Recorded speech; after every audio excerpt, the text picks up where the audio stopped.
Yanis Varoufakis in the building, everybody. An Uh, honor to have you here in person.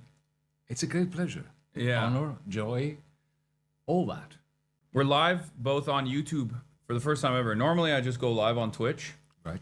and there's 30,000 people watching on Twitch, and then there's another goodness. 20,000 people watching on YouTube. So 50,000 total people watching on both of these platforms. And the reason why we're just going to talk about the valve economy. Actually, that's why. That's what you wanted out of That's me, why I right? brought you here. Yeah, to Well, talk about Gabe. Hello, everyone. To talk about Gabe and the valve economy. He wants insider information. Yeah, that's what I want to know because he cooked the CS:GO knife market recently out of nowhere. I don't follow. Yeah, I you have to don't- tell you that I don't follow. No, I'm kidding. I know. Well, they might not know because everyone is always shocked because they might know you as Marxist academic. They might know you from Progressive International, but a lot of people don't know that you were early on in Very early on. very early on, and you helped with the valve economy, right? Well, let me tell you, it's a nice story. By the way, I'm not going to divulge anything that Gabe would want me to.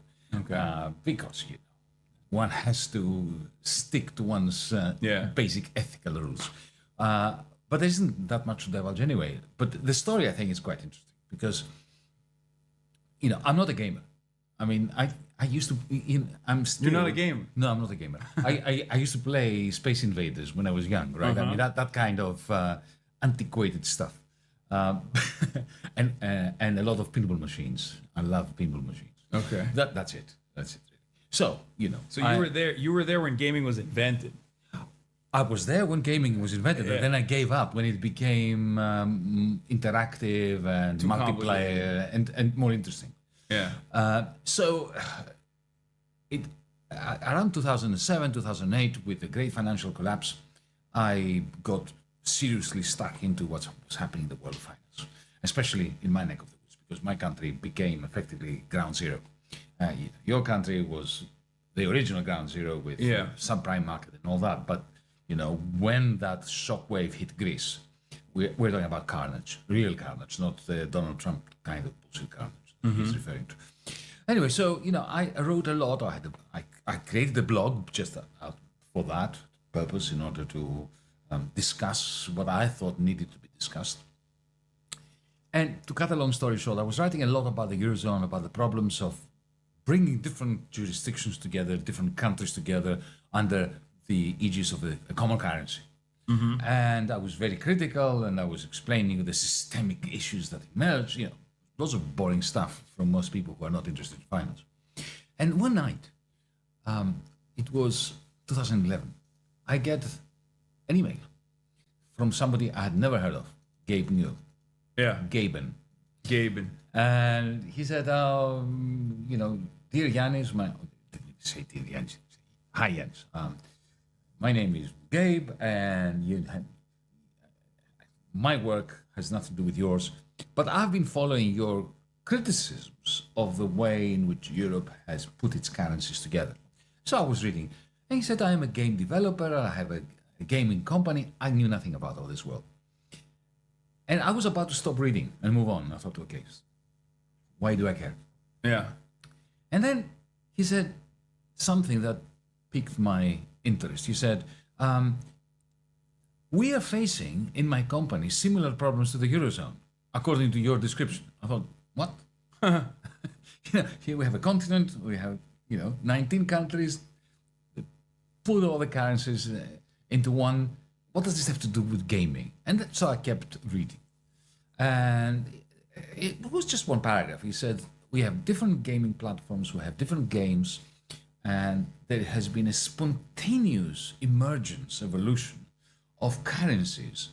And we are wondering, I'm worrying that maybe we're making the mistake of bringing those currencies together and creating a common currency in a manner that's reminiscent of the fuck up that is Europe.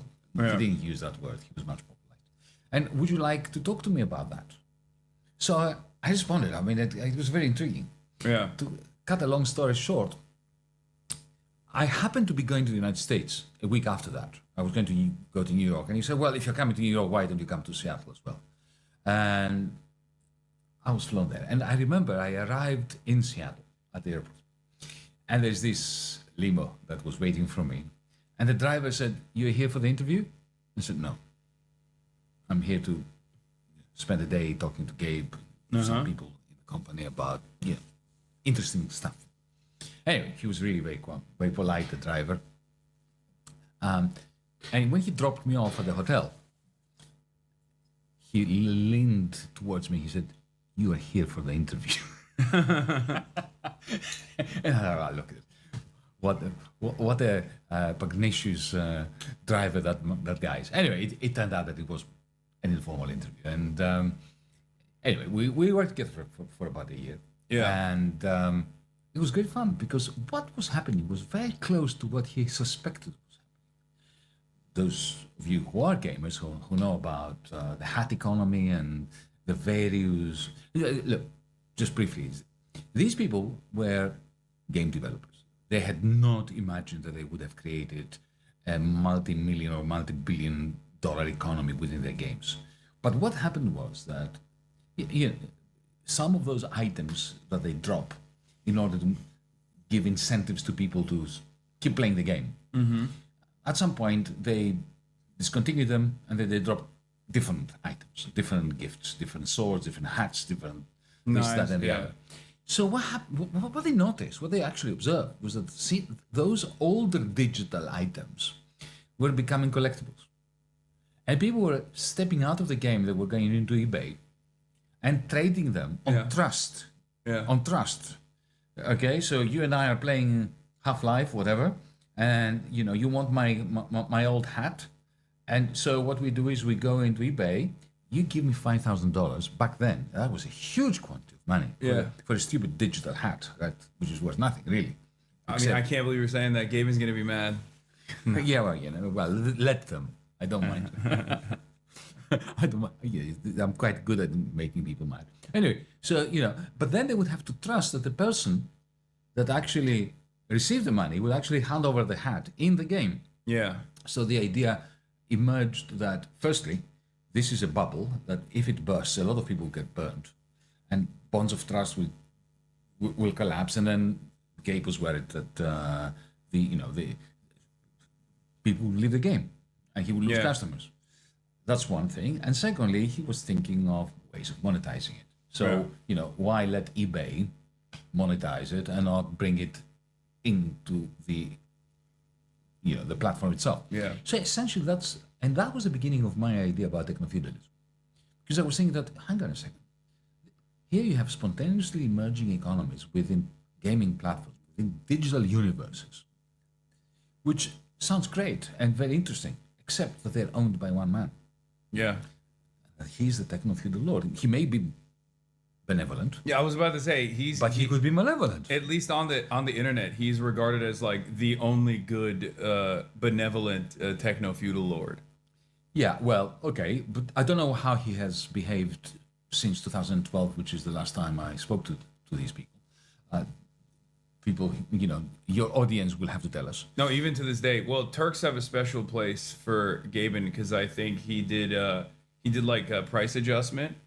Was it him who said like piracy is a service issue? I think it might have been him who said sounds that. like him. I don't know. I haven't heard him say that, but it sounds like. But I do agree with that on principle because like I grew up, in the participating in the black market for video games because in Turkey it's like impossible to access them, and there was a secondary market in the country where we would go to like a storefront, like a brick and mortar retail store that would sell, 2 lira video games that were downloaded on the internet. It was completely, it was with a concept called crack.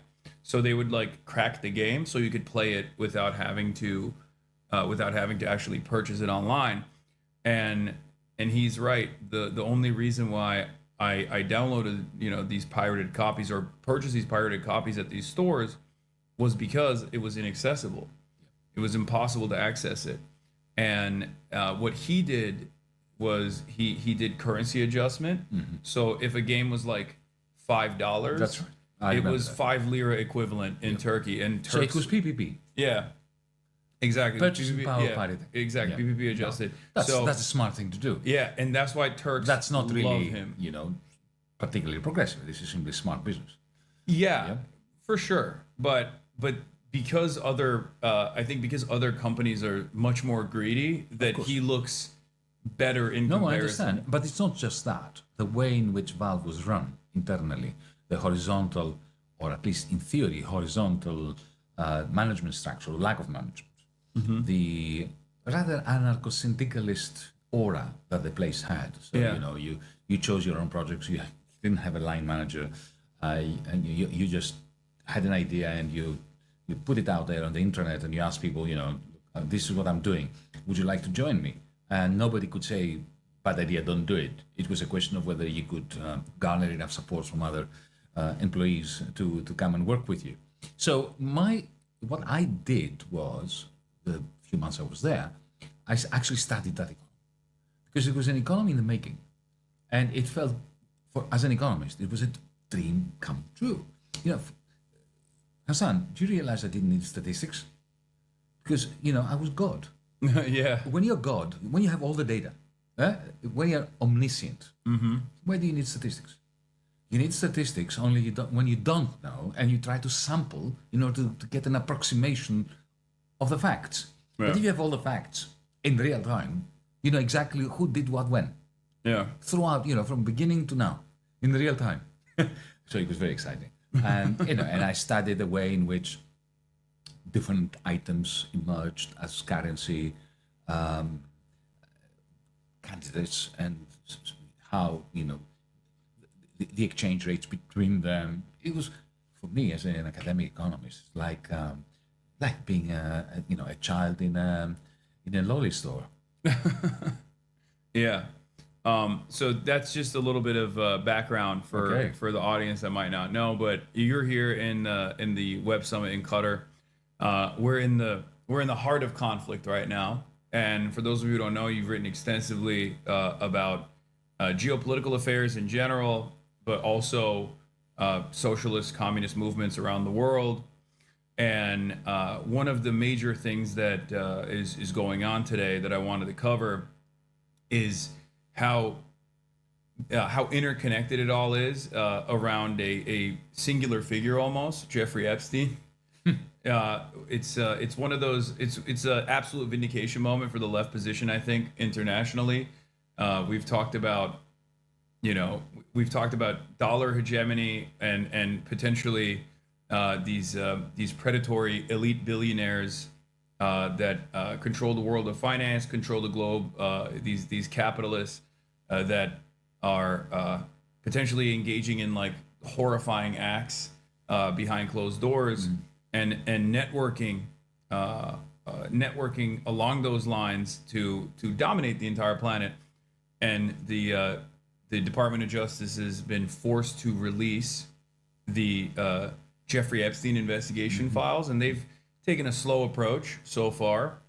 But there have been new dumps that came out over the weekend, and it's been very interesting to analyze. Have you been paying attention to this? A little bit. Yeah. I'm mentioned in them.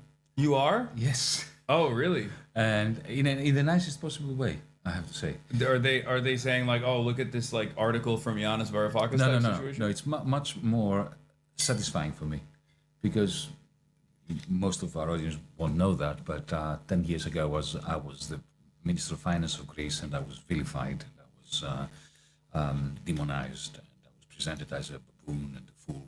Yeah. Because I was refusing a new credit card from the financial cabal that's running international finance. Yeah. I'm sure that our audience don't know that. Very, very briefly, Greece was the subprime market of Europe. We went bankrupt, and they tried to cover this up by giving us credit cards. And the credit cards were given in order to make sure that the bankers that had lent, these were predatory loans to the Greek oligarchy, were made whole. And the Greek people who were suffering from the Greek oligarchy and the international oligarchy were made to bear the cost of the credit cards. And of course, when you take a credit card to repay a loan, then that credit card runs out and you have to get another credit card and then another one.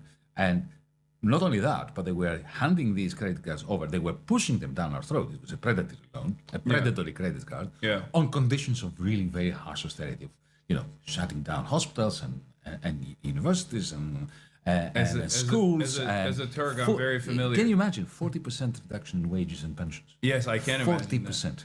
It's- Don't have that in No, the I know. United I'm States, saying. but it's So this is what's happening, and I was elected with a very large majority, I have to say, so as not to take another credit card, not to take another predatory line, to say, Yeah. look, we are going to go bankrupt, we are going to suffer the costs of bankruptcy, but we are going to renew. And they were absolutely insistent on getting my government, the government I was a member of, to take on another credit card, and I wouldn't sign it. And because I was the Minister of Finance, I was the only one who had the authority to sign it. So the Prime Minister, my comrade until then, who succumbed to their pressures, had to get rid of me.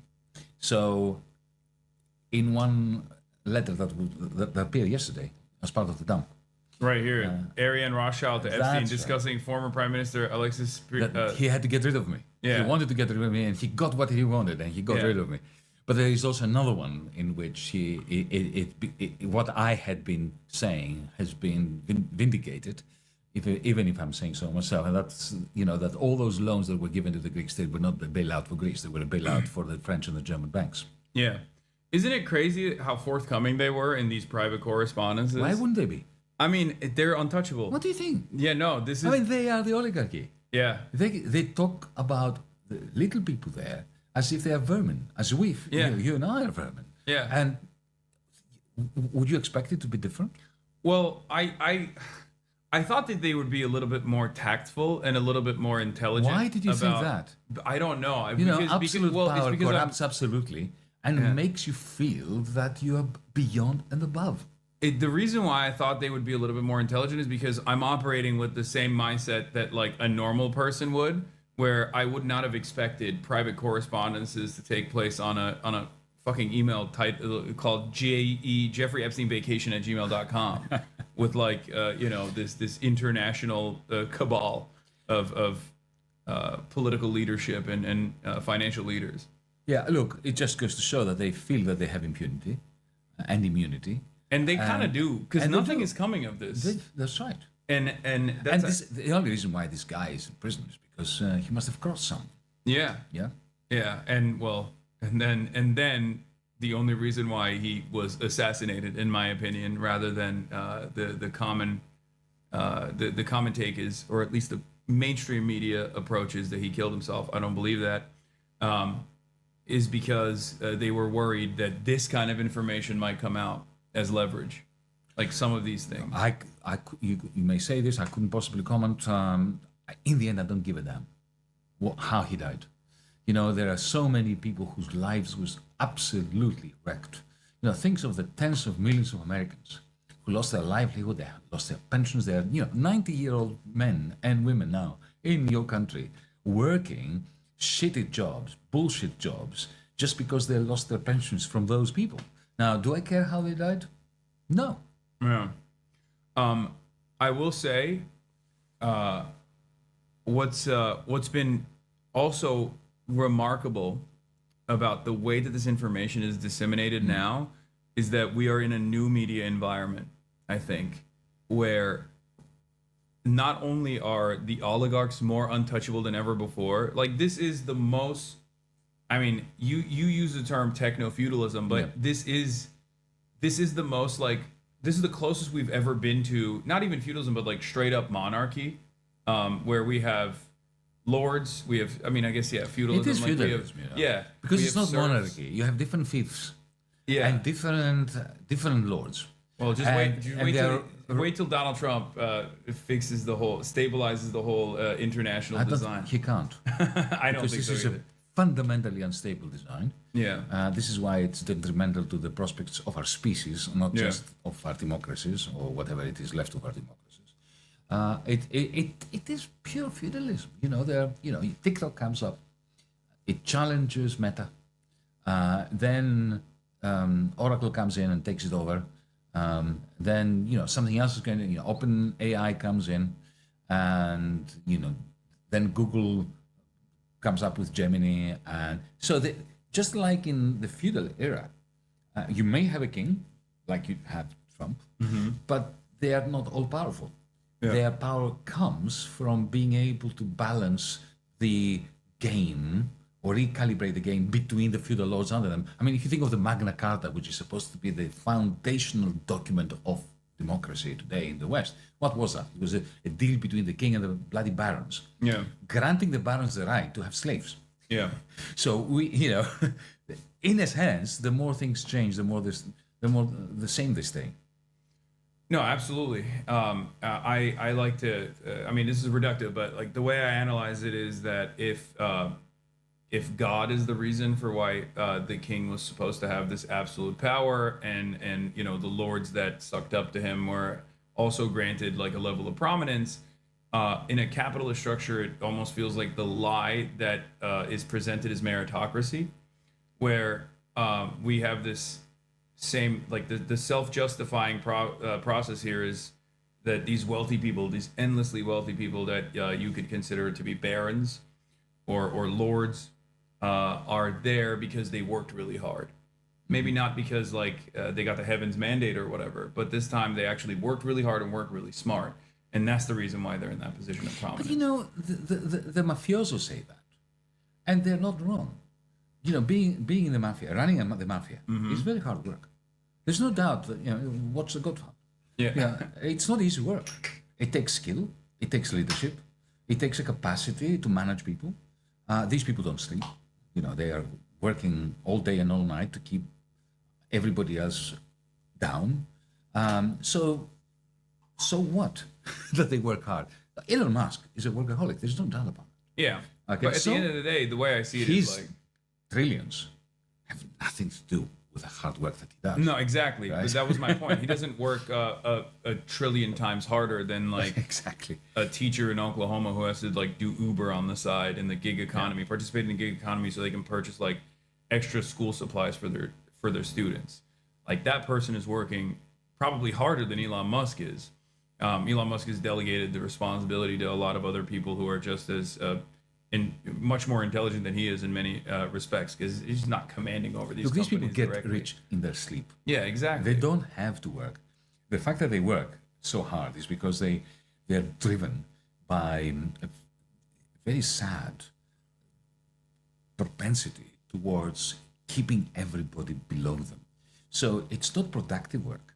They may do productive things in the process, but these are accidental. Like, for instance, he built some decent cars. Elon Musk is not about that. But the main manner in which these people become so, incredibly wealthy beyond the imagination of the human mind, is by making sure that they have a machine, an algorithm, whatever, industrial robots, whatever, that have the capacity to extract the wealth that the masses are producing and appropriating it. It's just expropriation. Yeah, on overdrive. Wait, hold on. Things are still working, right? I just had my YouTube break for a second, but I think it's all good. Okay. This is more complicated. This is the first time I'm doing a dual stream on both YouTube and Twitch. So I'm trying to be cognizant of everything that's going on. So I apologize if I feel a little bit distracted. Hold on. Okay, so I have a question from one of my mods. Says, would love to hear Yanis' thoughts on the lack of job opportunities for new grads and what it means for economies when young people are shut out from careers, thus being unemployed or underemployed and losing faith in the college degree. Well, you know better than me how your country works. You have a Ponzi scheme called the university system. It keeps pushing costs up, the indebtedness of students, of the student body, has become already the new subprime. The more indebted the students are, the more they try to extract exchange value from the university degree, the lower the level of education that they get as a result. Because the only way of being genuinely educated is by being educated in a way that goes beyond being trained. And so in the end, you have students, young people, resembling guinea pigs on a treadmill.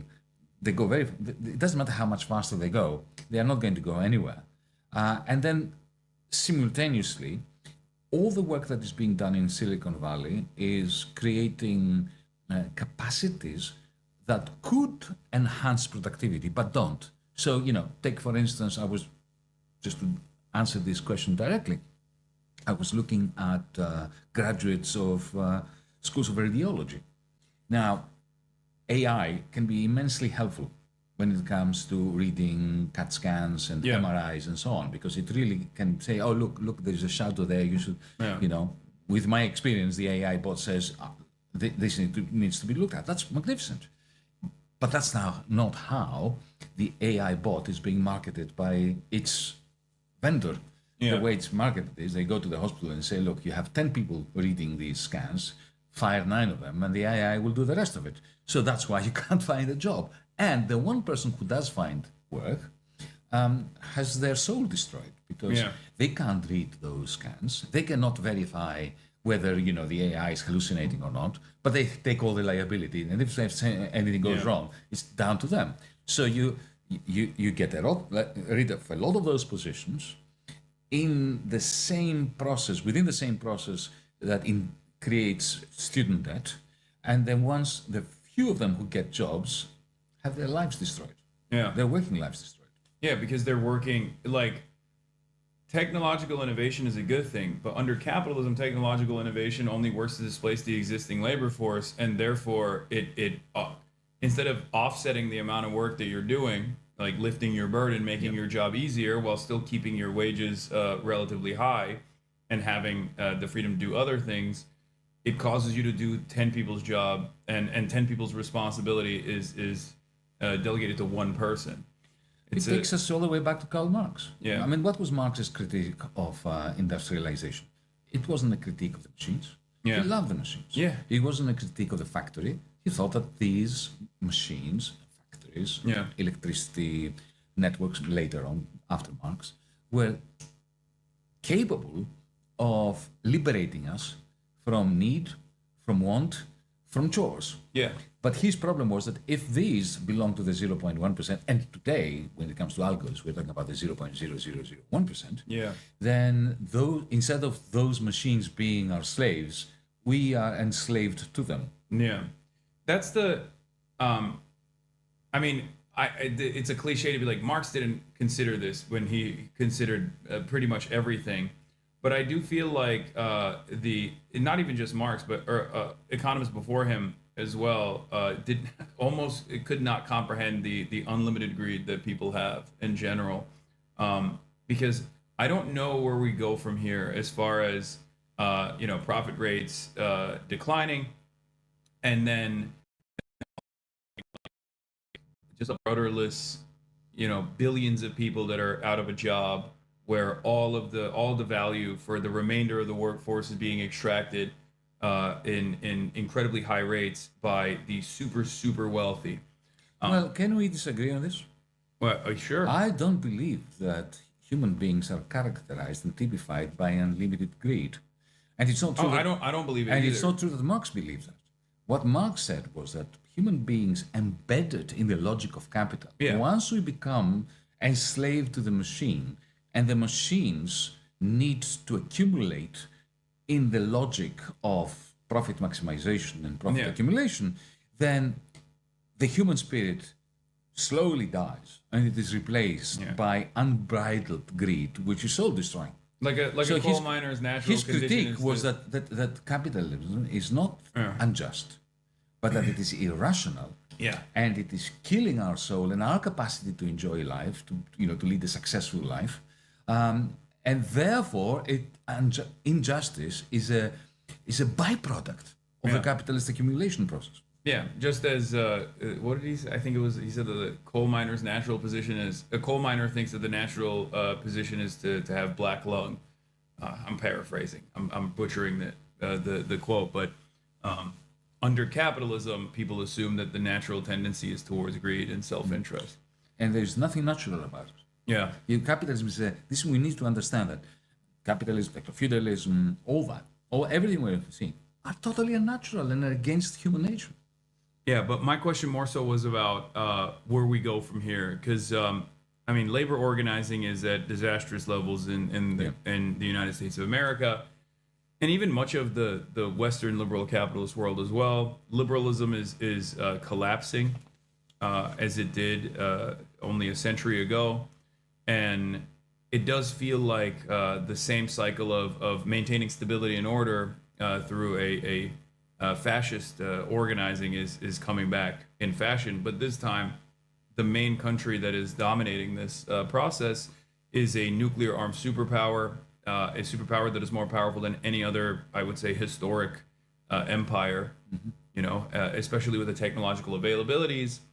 And I don't know how we organize in that world, especially with no real counterweight, with no real counterbalance, like nation state that is opposing the United States of America. Well, you know, dialectical thinking, which is what Marx and Engels taught me, is my only source of hope. Why? Because what is dialectics? It's the fact that what we're observing is a contradiction. Yeah. You know, you have a remarkable technological means that could liberate us, and at the same time, we have the worst form of illiberty in the history of humanity. Yeah. It's worse than feudalism.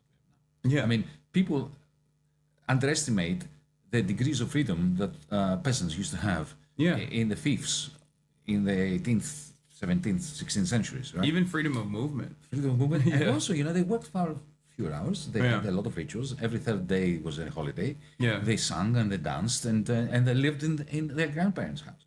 And they didn't have to worry about, you know, social housing or private markets or anything like that. So I'm not saying that the life was fantastic, but anyway, you know what I'm, you're catching my drift. Yeah. This huge contradiction between, you know, the capacities that we have already developed as a species and the poor quality of life that the masses are experiencing, even rich people, you know, who go to shrinks and, you know, they can't sleep at night and they have to take pills and they have to find gurus and, you know, go to India in order to find themselves, and they never do. Right? Yeah. So this contradiction is the source of hope, because this can't continue like this. So, of course, it will all end up, you know, blowing up in our hands with a nuclear disaster, or more likely climate catastrophe or collapse. But at the same time, the possibility is there to grab those machines and make them work for us, to use those capacities. You know, we can feed the world. I mean, there's no need for people to be hungry. There's no need for people not to have housing, except the capitalist relations of production. So, you know, that for me is the source of hope. But you mentioned trade unions. Look, trade unions sold out. It's really very simple. The moment they gave up the notion of social ownership of the workplace, and they simply tried for better wages and terms and conditions. Yeah. That's it. They lost the game. And to illustrate this, what I tell people is this. You're worried about robots and AI and all that replacing people and getting rid of you and firing you. Well, think about it. Is it the machine that is the problem, or the capitalist relations of production? Let's suppose you have a factory of 1,000 people, right? And it produces widgets. Doesn't matter what it is. And it produces 1,000 widgets. So 1,000 workers produce 1,000 widgets. Let's keep the math simple. Right? Mm-hmm. And there is this AI operated or driven machine that could produce 1,000 widgets out of 500 workers. Now, if this company belongs to a private equity fund, the private equity fund will instruct the CEO to fire half the workers and get the AI bot to do the work, right? But if this is owned on the basis of one employee, one share, one vote, they will have a little meeting and they say, do you want this machine? And they say, yes, of course we want this machine. Let's bring it in. And we're going to work 4 hours a day instead of 8 hours a day. Yeah. Right? And then we can look after our kids, our elderly parents. Or even 5 hours a day rather than 4 hours a day. And then you offset the cost of the machine that you're paying for. And therefore you still end up working 5 hours a day and have the same exact output. Whatever. It's going to be a democratic decision. Exactly. And the machines will be your servant. Yeah. Not vice versa. So let's not focus on tech. This is what I've been saying here in Doha. Ironic. Don't forget about the tech. Concentrate on the social relations of production, distribution, exchange, and communication. Yeah, I mean, I'll be honest, judging by the interactions that I've had so far, I don't think anybody's focusing on the social relations. I did today. I mean, And I they know, were but looking at me as if I was an extraterrestrial. yeah, no, But they're so far removed from that world. Everyone is on Sigma but that's why we're grindstone. here, right? Yeah. We're here to just make them feel slightly uncomfortable about being so disconnected to what the true issues are. Yeah, but what's interesting is they do recognize the friction. Like it's impossible not to notice. As the contradictions worsen, I think a lot of people, even wealthy people, start noticing the instability. It's kind of like the conversations that have taken place. I'm sure you're more familiar with this than I am, but like in Davos for like the last decade, have I think shifted dramatically in the direction of like maybe we need to do. First, they said maybe we need to do ethical capitalism. Do you remember? Yeah. This was I think around 2016 or Yeah, of 2017 when they were like, maybe we need to do ethical capitalism. Maybe we need to focus on stakeholder I capitalism nearly rather got a than hernia laughing when I heard that. yeah, stakeholder capitalism rather than shareholder capitalism, where like workers also are a part of the stakeholders. Yeah, but they're never going to do it. But they talk never did about it. They because talk about it. they have a collective action problem. Yeah, You know, it may be, you know, they recognize that it would be in their common interest to fund universities so that students do not go into debt, to have a proper health service, because the one you have in the United States, which is coming to Europe oh yeah. on a daily basis, Oh, we're increasingly importing- so. we're importing our brain rot and our privatization. That it's totally mad. They know that, right? They Yeah. know that. But they simply don't know how to react to this knowledge. So it's one. This is the tragedy of the commons. They have that. They know that you know, collectively they should be doing that. But you know there is a strategy which is far more profitable for them. It is to say, well, let all the others do it, while we don't. This is a prisoner's dilemma, Yeah, and then the result is that none of them does it. yeah, So they talk about it, and they expect everybody else to do it except them.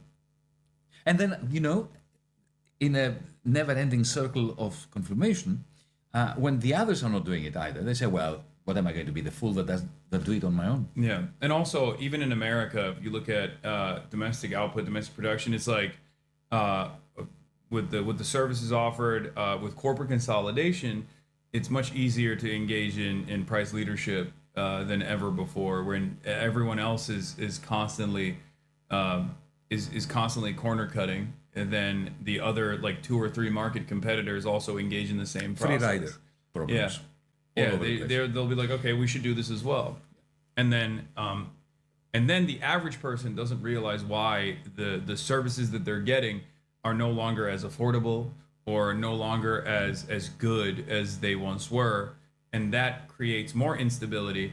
And in the process of that instability, you have this cycle where reactionaries will come in and say, "Oh, it's because of insert a vulnerable group. Oh, it's because of trans people. It's because of Sure.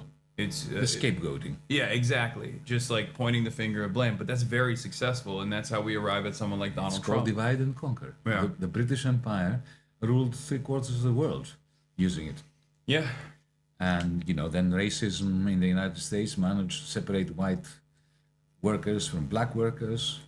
And then you have identity politics doing the same thing at many different levels. So we have to go back to organizing. yeah. But I do think that, I mean, this is something I think about quite a bit. I feel like one of the major issues is the lack of political education, especially in America. I mean, it's been steadily ripped apart over the last half a century with Red Scare, and I mean, it's illegal to be a communist and be a trade union leader in this country still, like supposedly the freest of the free speech countries out there, and yet your political ideology is such a threat that you can't even be openly a communist and be a part of a labor union or be in a leadership in a labor union, and I feel like that plays a major role where that's how you arrive at rank and filers in places like the Teamsters. There's many rank and filers in my chat that will constantly complain about their union brethren being super right wing and super reactionary and voting for Donald Trump. And obviously the alternative is the Democrats, which is also a liberal party that's also a bourgeois party. and they're not necessarily representing their interests either. But What do you mean not necessarily? I mean, they're not. They're not They representing. treat their them like Yeah. deplorables. Remember? Yeah, that's Do you true. remember Hillary? Yeah, no, for sure.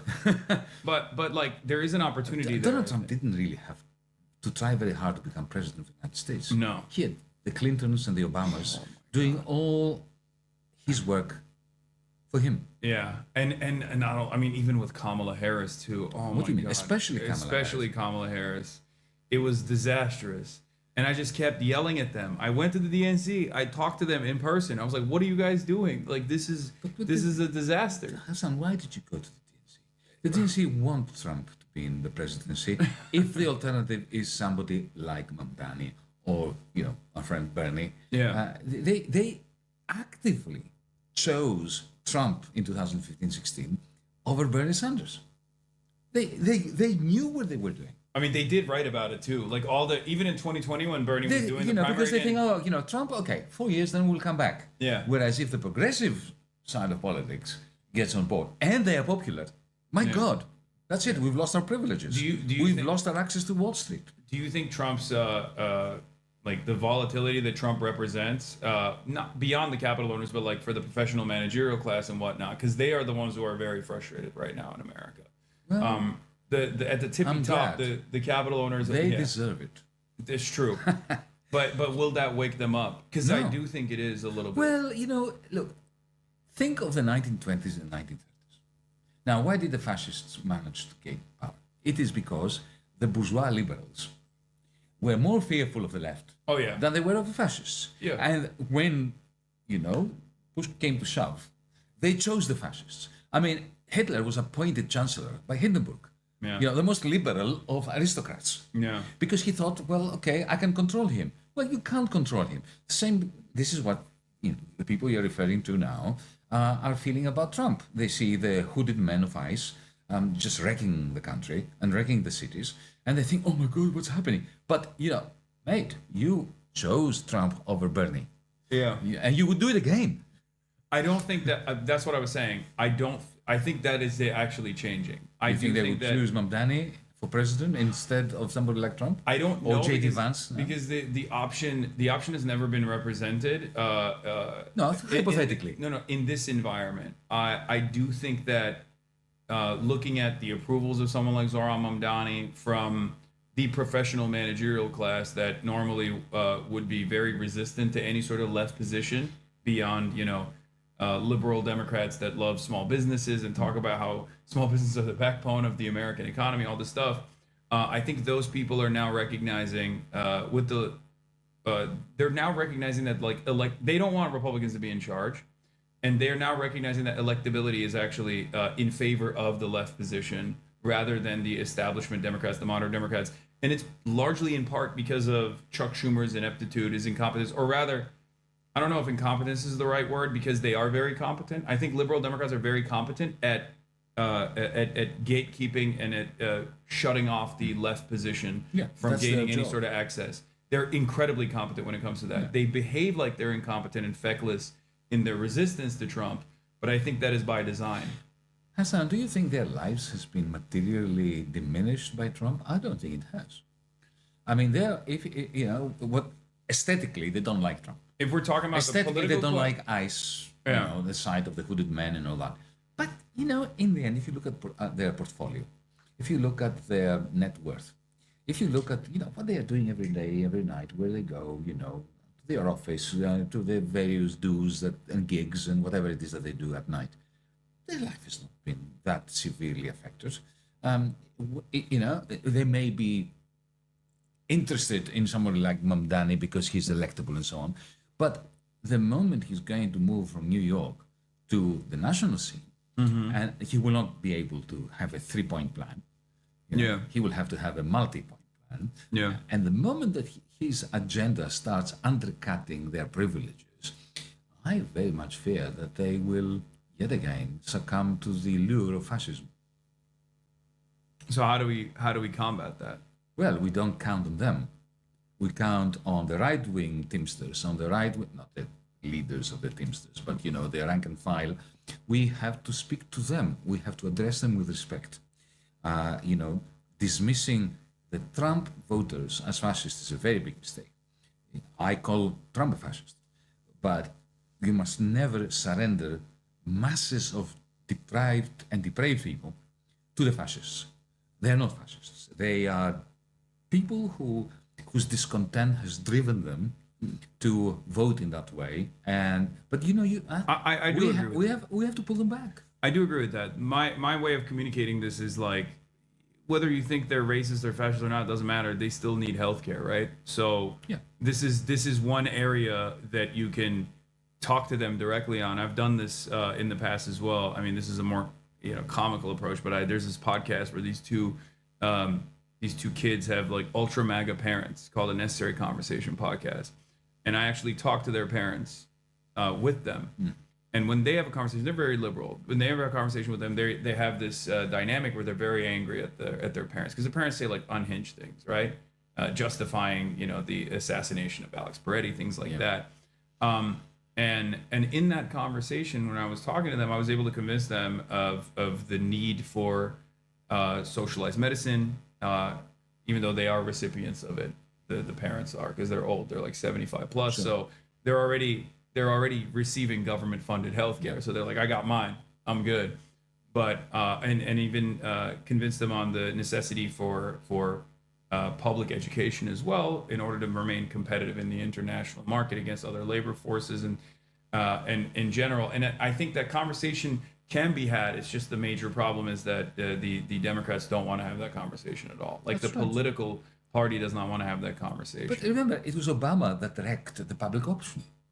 Yeah, And essentially, Obamacare was a great boon for the insurance companies. Mm-hmm. So, I lived in the United States at the time, and it was really very hard for me to barrack for Barack, to support Obamacare. I mean, I wanted to. It's a right wing. But It was already a right wing. But it was a right-wing thing. People were pointing out the fact that he was enriching the insurance companies. Yeah. It was, Well, that's not what they were pointing out. The right wing was actually saying that they're going to do death panels, they're going to kill people. Like, the right wing was very indecent about their propaganda, I mean, which that was the still propaganda worked. that was coming from the top of the Republican Yeah, Party. yeah, yeah. But some of the more thinking Republicans were not, they didn't defend it in the way they would defend Social Security Yeah. if they're recipients of Social Security. Yeah. The cover that was offered was crap. And it was really terrible, the cover that Obamacare offered. You may say that's better than nothing, but in the end, the greatest beneficiaries were the insurance companies. Of course. It was basically a subsidy for insurance companies, insurance providers, and that's If you don't have the public option. But it's so good for the GDP. Have you thought about that? Yeah. It's great.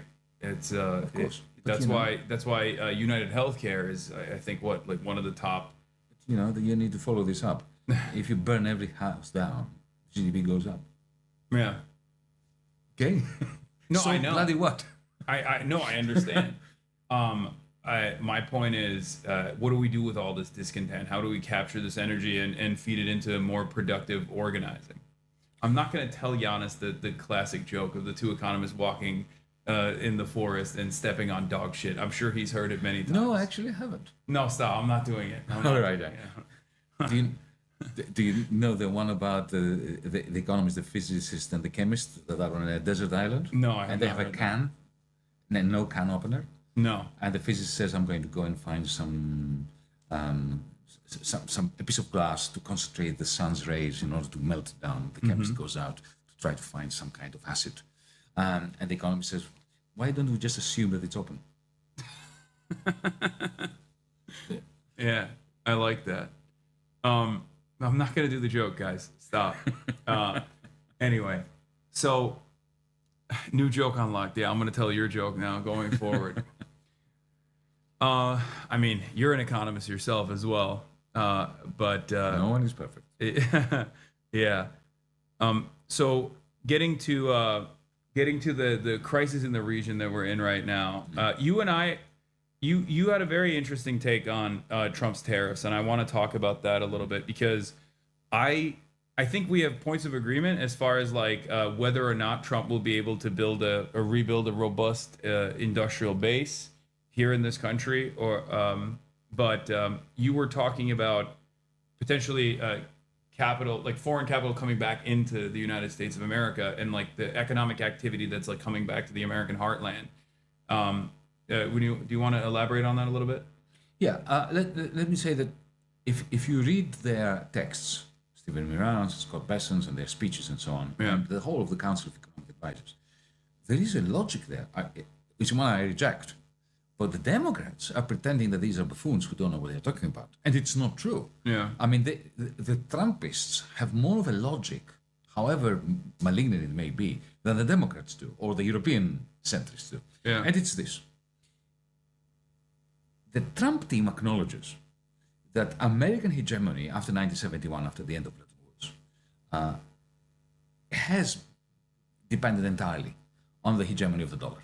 Yeah. You know, because that was the whole point. The whole point was to blow up the Bretton Woods system that the United States had created in order to maintain and husband, this is a sexist word, I know, but, you know, maintain its surpluses. By the end of the Vietnam War, Great Society, LBJ's Great Society, and so on, those surpluses had become deficits. And around 1970-71, the administration, the Nixon administration, as it turned out, had a simple choice. Be German, that is, tighten the belt and introduce austerity, or do what they did, which is to say, okay, we have a deficit, we're going to make it bigger. And we're going to make the capitalists of the rest of the world pay for it. How? And the working class in the United States pay for it. How? Well, we are going to become the net importer of the universe. Yeah. So the German capitalists send their Mercedeses, the French send their champagnes, you know, the Japanese send their Toyotas, whatever, right? Yeah. And we will simply print dollars and pay them with dollars. And what are they going to do? They're going to have to send their dollars back to New York because they can't spend their dollars in Germany or in Japan or in China. So they have to send it back to the United States, and that becomes three rivers.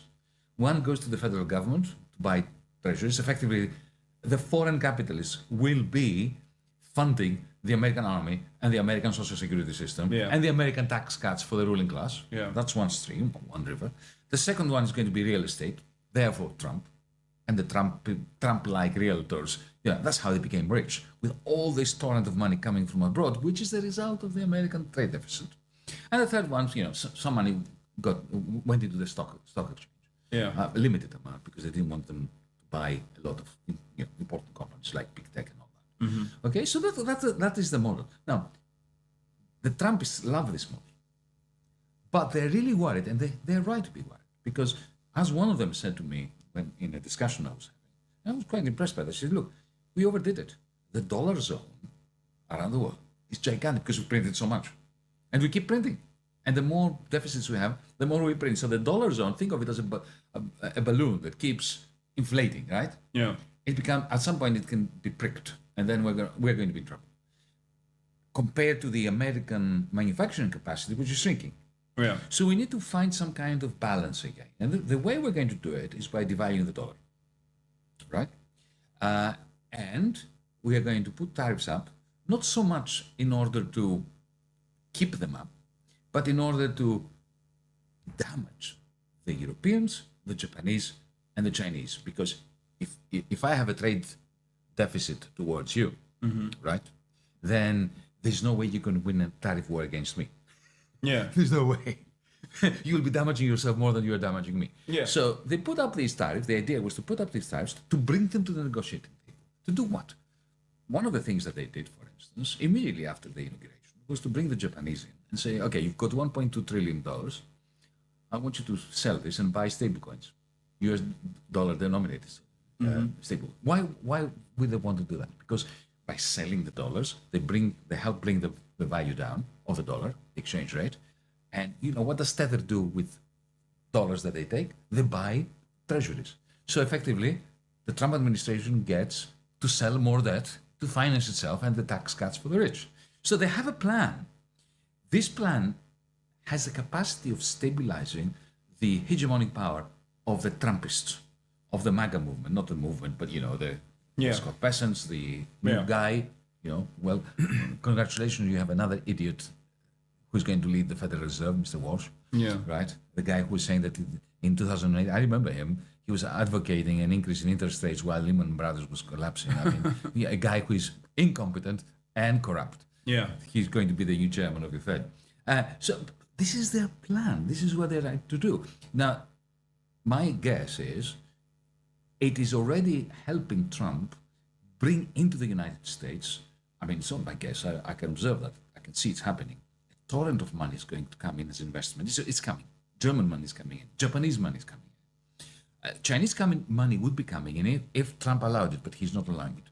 So from Europe and Japan, money is flooding in, but it won't create the number of jobs that will satisfy and satiate the MAGA movement's thirst for good quality jobs because of automation and because of AI.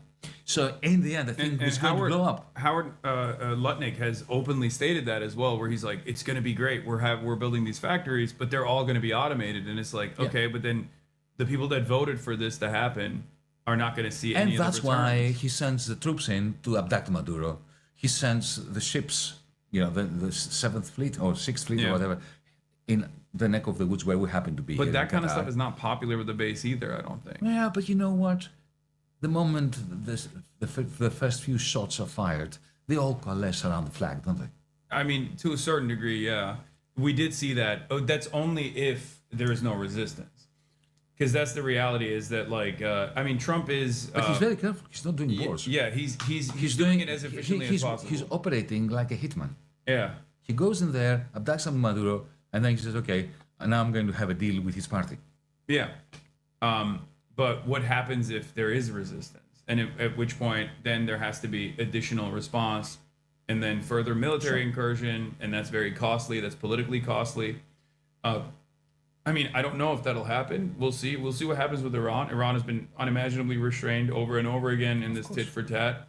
And I do see like a lot of countries that are in the periphery that are trying to play ball, because now the new game is basically you give Trump money directly and hopefully they won't hurt you.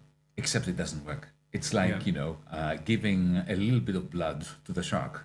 I mean, Qatar gave if you $500 give million a little finger to the shark, that's not going to pacify the shark. Yeah, Qatar gave $500 million plane, right? They learned from their mistakes in 2016 when they refused to do so because they didn't understand it when Jared Kushner was like, give me money, and they were like, no. And then they almost got invaded. And now in the Epstein files, we found out that the UAE played a big role in that. Because at the time, it seemed like it was Saudi Arabia that wanted to move in on Qatar. But it turns out that the UAE played a much larger role in that alongside Israel than to punish a country that is like somewhat more neutral than the rest of the Gulf states, especially with respect to Iran and also with the resistance. Look, Hassan, there's no doubt that this strategy that I try to describe of the Trumpists is not going to stabilize the world. It's going to destabilize the world. But it's not that it is lacking logic. This is is what I'm trying to do. Regarding this neck of the woods here, I'm a vociferous critic of the theocratic regime in Iran. But at the same time, I think we should do whatever we can to defend Iran from imperialism, from the attacks by the United States. Because it's for the people of Iran to decide how they will run their country. And, while I'm a critic of the Iranian regime, they have played a stabilizing role in the world. 100%. They're the ones who defeated ISIS. They have never attacked anyone. They were attacked by Iraq under Saddam Hussein. It was an American intervention. It was they used Saddam Hussein, their henchman, in order to attack the Iranian Revolution. So people say, "Oh, you're trying to play both sides." No, I believe that sovereign people should be defended, including a regime that one doesn't like, from imperialist intervention, so that the people in there can resolve the contradictions within without being taken over and being colonized. Because this is what the Americans want to do. Not the Americans, the Trumpists want to do with Iran. They want to colonize Iran. And we saw, if you really dislike the Iranian theocratic regime, you've got to ask yourself the question, why did it occur? And it occurred because of 1953. The CIA, with British intelligence, overthrew Mossadegh. They overthrew a genuine, functioning democracy. They imposed a fascist regime under the Shah, Oh, yeah. When I was a student and when I first moved to England, in the first month I was there, an Iranian friend of mine who lived opposite me in the hall of residence was murdered by Savak agents. So I know exactly what Pahlavi wants to do and what the CIA wants to do. They want to bring back the horror story that they had imposed in 1953 upon the Iranian people. Well, I don't even know if Pahlavi wants to do that. I feel like he just wants Who to. gives a damn? He's an Yeah, idiot. yeah. He's a puppet, but He's following orders. Yeah, but he's not He even. wants like, to go back. He wants to be king. But he kind of gives me the vibes of a guy who's just like happy living in Maryland. Yeah, well, maybe they made him ask for, but Yeah. they actually tried to present him Yeah, yeah. as the leader of the Iranian but there's revolution, there's no which he's mobilization. not. Yeah. The people who are demonstrating against Khamenei in Iran, they don't want Pahlavi back. Yeah. But in Western media they cover it as though he's like the guy, but Yeah, all right. no, we saw I this agree. back in Iraq, remember? Yeah, they'll welcome us as liberators, but no, I completely agree. That is actually something I've talked about quite a bit as well. Like one must understand why the Iranian Revolution took place in the first place, which means that like the Islamic Republic is also with. Like I see it as like three different points of pressure. Obviously, the most significant one being the economic pressure from sanctions, with the express purpose of destroying the country's health and destroying the country's economy. They're killing that people. Is so The sanctions are unstable. killing people. Yeah, it's so unstable that they rise up. Right. Sanctions are basically to say you're going to starve until you kill your leaders. No other way about it. But then there's the domestic repression that the Ayatollah is engaging in. Partially because of their own personal zealotry, but also partially because they want to satiate the base that they have, the 20 to 30% base of support that they have that justifies their existence and justifies their control over the country. And I think they have to scale that back because this cycle of repression is only going to continue to grow, and that creates a perfect environment for Americans and the Israelis to take control over that. Indeed. And The last thing we weaponize want it. to do, to see happen, is for Mossad, the CIA, to take over Iran. Yeah. That would be a catastrophe for the whole region, maybe the whole world. Because look, even to begin with, let me be clear on something. The Iranian Revolution was a genuine revolution. It was genuine people's uprising. It was steered in a way. I mean, in the end, it ended up killing my comrades in Iran. The Tudeh Communist Party. They were all murdered. Yeah. But I'm not going to say that it was not a popular revolution. Yeah. It was a popular revolution. It didn't come from outside. It came from within. Yeah. It was a result of all this story that begins in 1953. The message I get from Iranians who are opposing the regime is increasingly they're worried that Mossad and CIA will take over and effectively do what happened in Libya. Or Syria. Because Libya and Syria, but Libya is a great example because, the standard of living in Libya under Gaddafi, whatever one may think about Gaddafi, he was a brute, there's no doubt, but very high. And, security was pretty good. I mean, the people led good lives Especially in Libya. comparison to now. Okay, It's not even and now it's like a scene from a Hollywood movie after Armageddon. Yeah. And even so, what Trump is succeeding in doing is creating a coalescence, even of dissidents in Iran around the regime to protect it from the Mossad and the CIA plan to wreck the country and to turn it into a godforsaken place.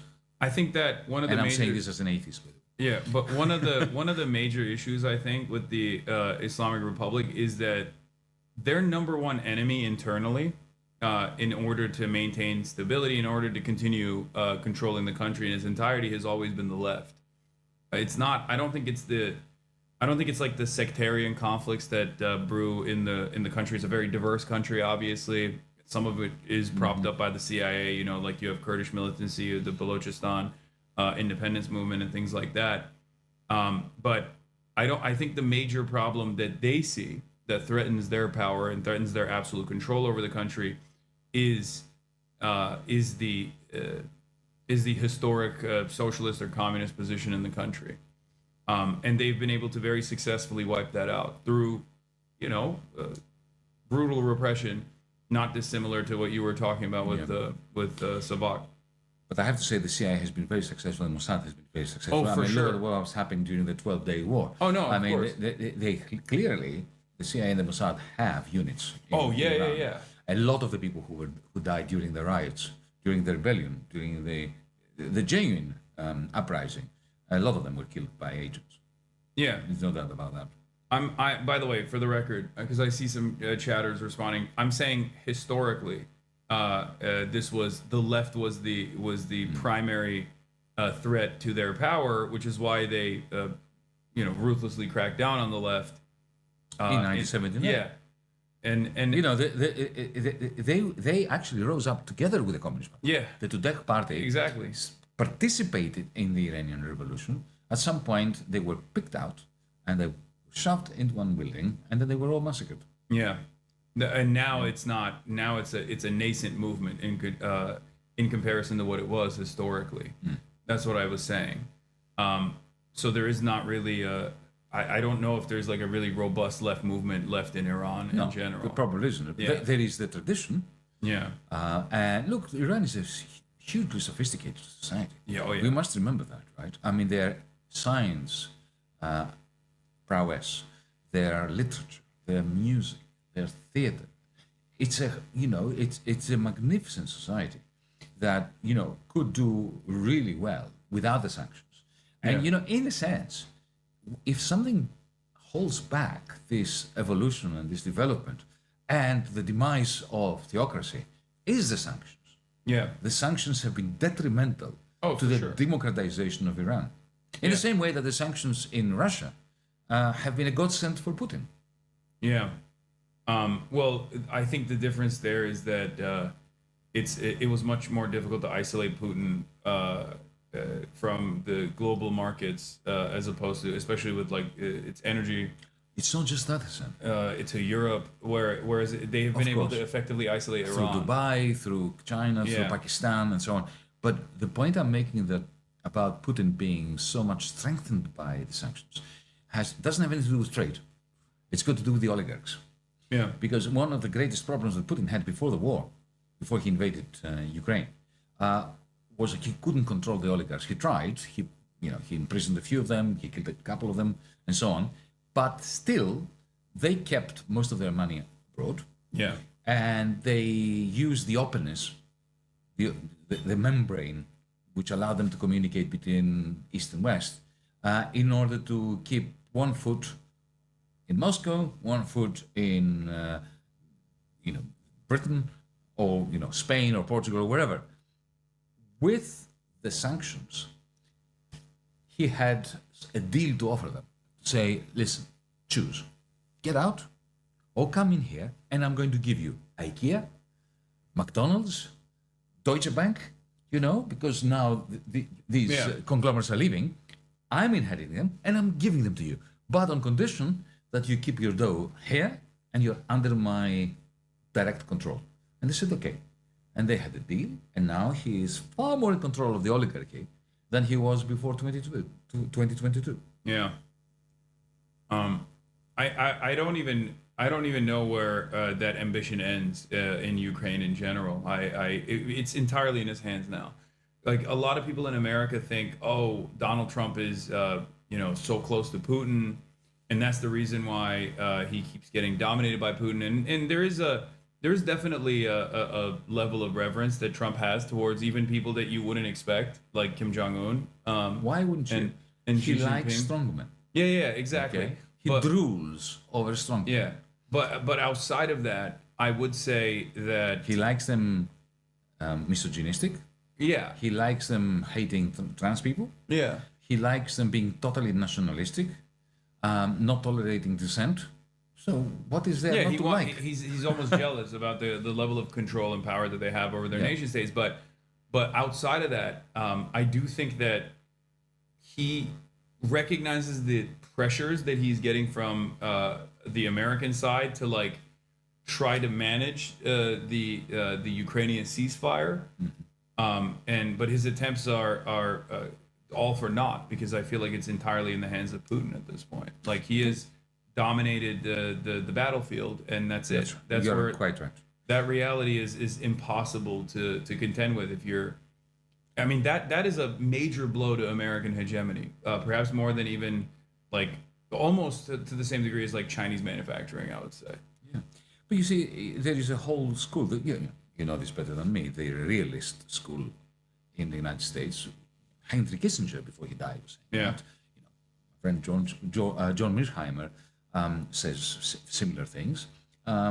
It's not what I say, but it's what they say. They say, look, it took us decades to separate Russia from China, to divide them and conquer over them. And now what the Democrats did, along with the idiotic centrist Europeans, is they pushed Putin in the bosom, in the embrace of China. So he wants to end that because he thinks that he sees that China is the only game in town that he has to worry about, the only opposition to his aspirations and to his program. So that's not irrational. What I find distressing is the centrists' lack of a cogent answer to the question, what the hell do you want to do with Ukraine? Yeah. Do you have a plan for war? They don't. You know, I get the answer, oh, but Yanis, you know, he's the, meaning Putin, he's the new Hitler. I said, well, if he's the new Hitler, why aren't we sending troops to fight him? Because, you know, last time we had a Hitler, we drove him into the bunker and forced him to commit suicide. Why aren't you doing that? No, you want the Ukrainians to do that with third-rate weapons that you send them, right? When there is no way they can do that. It's essentially, you know, the worst service you can. Unless they disband NATO and get the Turkish military to go and fight and defend Ukraine, because they don't even have the Europeans don't even have a competent enough standing military. So they have no plan for war. They don't have the numbers, and they have no plan for peace. Yeah. This is what is so distressful. And in the end, you know what they have? They have a vested interest, and this is especially the Europeans, to prolong the carnage. Because in Europe, the only growth model that they have, and that is just a sign of the orchestrated idiocy which is running in the European Union, the only growth plan they have is armaments, you know, spending money on guns. But because they can't even borrow money, because we don't have the equivalent of your treasury, right? We have a central bank, but we don't have the equivalent of your treasury. The only way of doing that is by austerity. Shifting money from schools, from hospitals and so on to Rheinmetall to take over Volkswagen factories and build tanks where Volkswagen used to build cars. I think that's going to be But in order to convince the electorate to do that, you have to have a simmering war forever. Yeah. So my message to Ukrainians is, you know, don't trust the Europeans. The Europeans want you to be killed slowly. Yeah. Slowly. So that they can maintain the facade of having a growth program. Yeah, and that's why I think a lot of people said, "Oh, Trump wants to destroy NATO." I think that's a laughable concept that people. That's a laughable argument that people engage in. I mean, maybe if he took over Greenland, but even then, it would not have disbanded NATO. Yeah. Because NATO is a profoundly important part of the protection racket that we have. So that when we tell our European allies, you have to spend 5% of your GDP, you're spending that on American weapons that you're purchasing for your own defense. And like you said, the other side of that is the austerity that kicks in, where Europe is becoming more and more Americanized. Like Europe had at least a good run with attempts at social democracy, and I feel like what comes next that for died Europe, in 1991. Yeah, and it's now it's in its death knells, like it's in its death throes. The European social democratic system. Oh, that's finished. Yeah, because now they killed you're it off with the Euro crisis. Yeah, now you guys in Europe will also say, oh, the Ansar Allah is going to find out why we don't have health care. Have you ever heard that? Americans say that all the time. Whenever we're doing force projection, dumbass Americans will be like, oh, this militancy is going to find out why we don't have health care. I'm like, why don't you find out why you don't have health care? Shouldn't you be mad that you don't have health care and instead you're doing this? Yeah. It's not improving your life in any meaningful capacity. And now I wonder if that American, like that Western chauvinism will also be a big enough motivator for the Europeans to continue on this dangerous path. Because these past couple of months have been very interesting. It's been very interesting, but you know, we tend to exaggerate the extent to which this is a point of inflection or a major break from the past.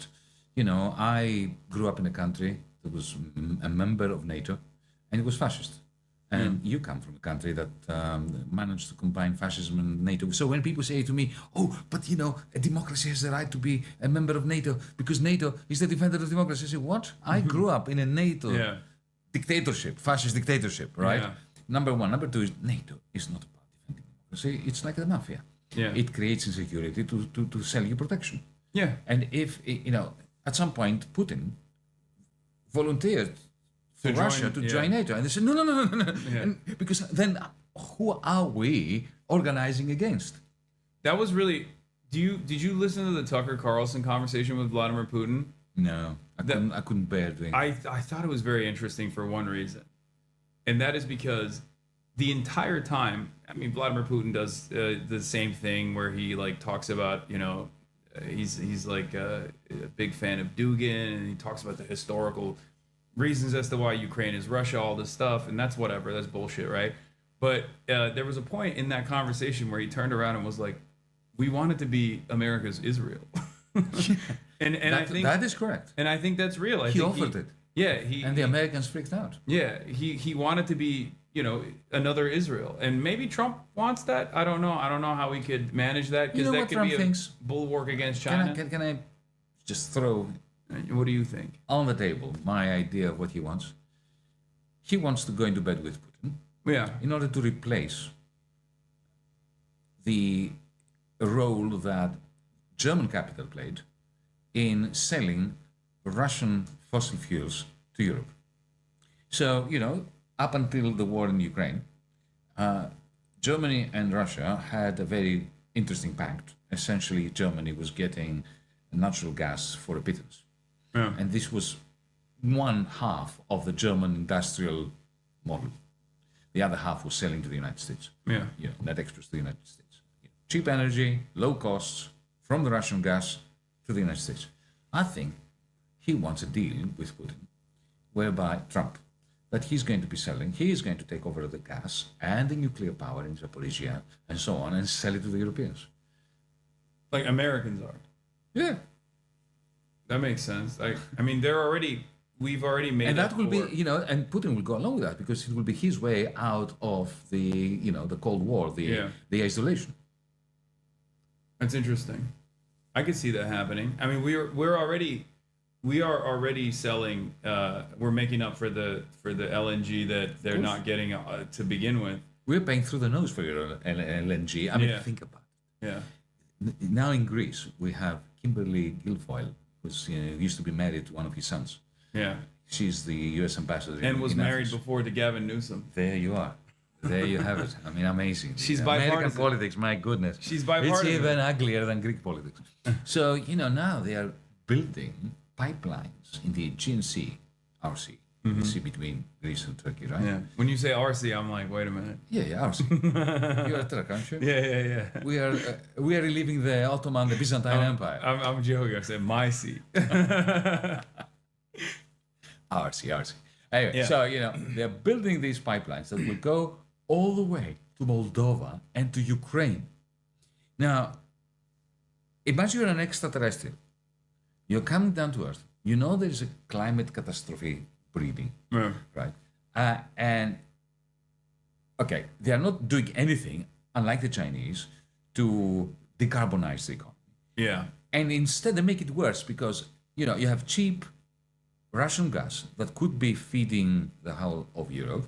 But no, they're stopping this and they are taking tankers that they are loading after spending a lot of energy to liquefy the natural gas that comes out of fracking in New Mexico and Yeah. Texas and so on. They put it in the ships all the way down the Atlantic. They go through the Gibraltar. They go all the way past, you know, Malta and Italy and the Peloponnese. And they go all up, and then they unload that, and they push this after they deliquified it, Yeah. they gasify it again. They push it all the way to Ukraine. Right, but you need to Now, make new if you're an refineries. extraterrestrial, you think, what kind of idiot? This species Okay, but that's deserves to economic go activity. extinct. But that's economic Yeah, activity. of course, you know. But you know, breaking this window is economic. Exactly. No, but it's the same. this is why capitalism is so suicidal. Yeah. Where it's pushing towards ecological disaster. It's suicidal in every aspect of our lives, and yet it just is mind-boggling. People The don't realize it. capitalist will sell you the rope with which you're going to hang him. Yes, Remember? I love it. Yeah, I love saying that. But I think the other side of the story with America redoubling their efforts, not into competing in R&D against China and trying to stake a claim over the renewable side in any meaningful capacity, is to redouble on oil and gas. Yeah. And it almost, the way I describe it is almost like you're playing a board game, right? You're playing Monopoly, and your competition is starting to buy everything, right? So you just flip the table, and you say, "No, I'm not playing this anymore." And that's what I feel like is what the American move against China is, because China is dominating the future of energy. It's definitely. I don't know how well the Western world can recover from that. Like, I don't know how well the Western world could ever try and compete with that. And they're pretty honest about it. The Trump guys, I'll give them credit. They're very vulgar, but they're very honest in their vulgarity. Where I think it was Scott Bessent, who was at Davos, who just said, "What are you, stupid? You're buying all these, you're buying these solar panels, and you don't have a battery system. You don't have a battery factory. You're buying the batteries from China. They control the refinement and the procurement almost entirely, right, of these rare earth minerals that are necessary to build this new technology."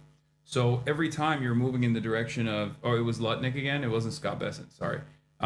Every time you're moving in the direction of renewable energies, you're giving China more energy dominance over the world, and you're undermining the oil. Give it and to gas. us. Give it a buyer Yeah, no, LNG. that's what they're saying. They're very honest about it, and I think that's the major reason as to why they're trying to secure all of the oil producers to But the it's best so of their ability. short-sighted, isn't it, Sam? Because, 2 points here. Firstly, the Europeans have been done not for buying Chinese solar panels, but in 2001, the top-notch solar panels were German.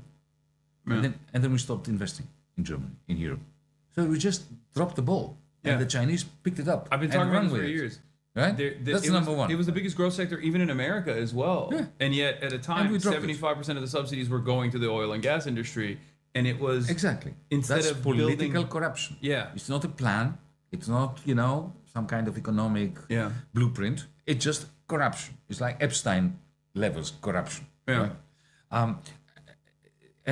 But the second point is that I don't think that their policy of essentially grabbing the fossil fuels of the world is logically coherent, because part of the MAGA movement, a substantial part of the MAGA movement, is grounded in the Permian Basin. It's grounded in fracking.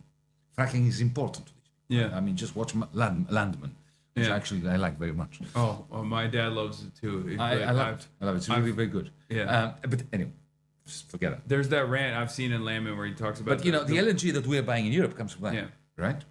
Now, if the price of oil falls below 62, 63, 60, they're gone. So, they're grabbing the Venezuelan oil. What happens if they grab the Iranian oil and they push all this oil into the market? But they're not going to. There's no way, because then the price of the oil barrel goes down so much that then Exactly. these companies can't So, profit. so anymore. what is the point of grabbing the fossil fuels of the world unless you want to keep them from entering the market? Yeah. No, that's Okay? what it is. But yeah. they won't be able to keep it because, even if the American army goes in there and takes all the Venezuelan oil and the Iranian oil to hold on to it, Chevron and Exxon will want it. And they have enough clout, if they can get it, to get it within the administration. Even Trump cannot stop them from doing that. So he's going to be turning the MAGA base against him. So I don't think they've thought it through. I think it's just, drill, baby, drill, because it sounds good to the base. The base doesn't realize that you mean drill, Chevron is going to stop them from releasing more barrels in the market? No, the Chevron will want to release more barrels. Oh, you think Chevron will? But yeah, wouldn't because that, Chevron that doesn't have that much of a stake in fracking. It is the smaller independents that do. And when the big fish wants to get its teeth into the Iranian or Venezuelan oil, they would play the game like Saudi Arabia. Saudi Arabia can sustain a lower price because they have volume. but the Permian base independents Yeah. that are the true, fundamentally true believers in the Trumpist movement, Yeah. they will be pissed off. Yeah, he's gonna cook Texas, for sure. I mean, it's yeah. There's a lot of like, I guess from what I've seen though, they're offering contracts to some of the smaller independent companies as opposed to Chevron and stuff in Venezuela. Yeah. Because it's like dirtier, it's harder to extract, it's harder But to Chevron are refine. better at extracting the dirty stuff. But yeah, Not the independents. The independents can do fracking. yeah, They cannot do. There's no way they can harvest the oil from Venezuela from the tars and all that. yeah. And then it's also another lever against China as well, who's still obviously reliant on oil and gas. Like they're not, they're moving away from it, but they still need it in the process of Yeah, the of development. This year, for the first time, they reduced their consumption of oil and gas. Yeah. For the first time. I mean, but that doesn't mean that there's still need for it, which is, I think, Trump's counter to the nuclear trade option that China has, which they pulled a little bit in the beginning of the tariff wars when they said, okay, we're doing export controls. Yeah. And that was like, that was something that was unheard of, I think, because that is the biggest weapon that they have at their disposal. If they could just like stop, magnets and rare earth minerals from entering the American market. They won that war. Yeah, exactly. So all far. of a sudden, America can't make their weapons any longer. Like it just completely destroys American drones. dominance. Yeah. They can't make drones. Well, China's making the drones anyway. Yeah. Yeah. But yeah, so I think this is a leverage point against that. If they ever tried that again, then America can be like, okay, no more oil for you. You will get no oil. Well, we were having this chat, folks, yesterday, Hassan and I, when you were not watching. And I said that 2025 is going to go down in history for three monumental events. One, we already discussed. Putin won the war in Ukraine. Not against the Ukrainians, but against the Europeans and the Biden administration. Secondly, Trump won the commercial war, the trade war with Europe. Yeah. And thirdly, we have a new game in town, which is stablecoins, which is going to be the next source of financial instability in the world with the Genius Act. I'm so oblivious to the cryptocurrency. I don't know anything about it, so I don't. Well, don't think don't of it as even- cryptocurrency. Think of it as the privatization of the dollar. Yeah, Is which this- is ironic. because we're not talking Bitcoin and Ethereum. We're moving even further away from the gold the gold standard. Of course, forget the gold standard. No, Gold standard is dead I and know. buried. I'm not saying that we need to go back to that. I'm not like a Ron Paul acolyte or something. I'm saying that what was that? That move away was initially to